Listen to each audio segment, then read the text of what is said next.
السلام عليكم ورحمة الله وبركاته.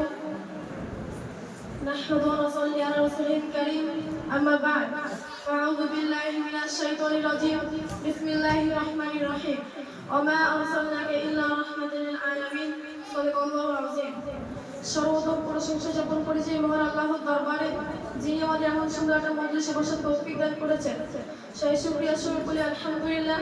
তারপর পরে জানাই থেকে সৃষ্টি না করলে আমি আপনি গাছপালা এমনকি 18,000 কখনো কিছুই সৃষ্টি হতেন না। তার দরবারে দরুদের নাযিল স্বরূপ বলি সাল্লাল্লাহু আলাইহি ওয়াসাল্লাম। অতঃপর আজকের এই আঞ্জুমান ইসলাহুল লিসানে আমার সামনে উপস্থিত সম্মানীয় বিচারক মণ্ডলীয় সকল ক্লাসের ছাত্রবৃন্দ, সকলকে শ্রেণীগত ভালোবাসার শুভেচ্ছা জানিয়ে আমার নির্দিষ্ট বক্তব্যে আলোচনা রাখছি।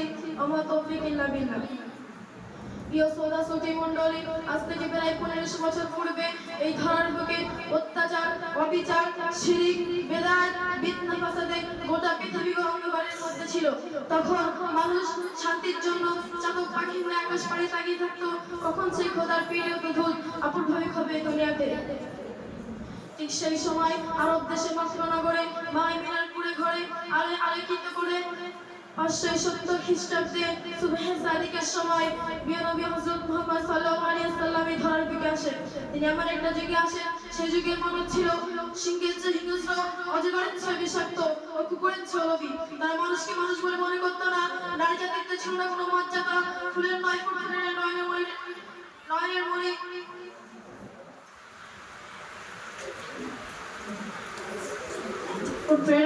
মণি জীবিত দাফন করতো সেই অন্ধকার গর্ভে। ঠিক সেই সময় অশান্তির মাত্রা দূর করতে, শান্তি ফিরিয়ে আনতে নিপীড়িত, লজ্জিত, বঞ্চিত, অপমানিত, দুর্বল মানুষের পাশে দাঁড়িয়ে শান্তি ফিরে আনেন।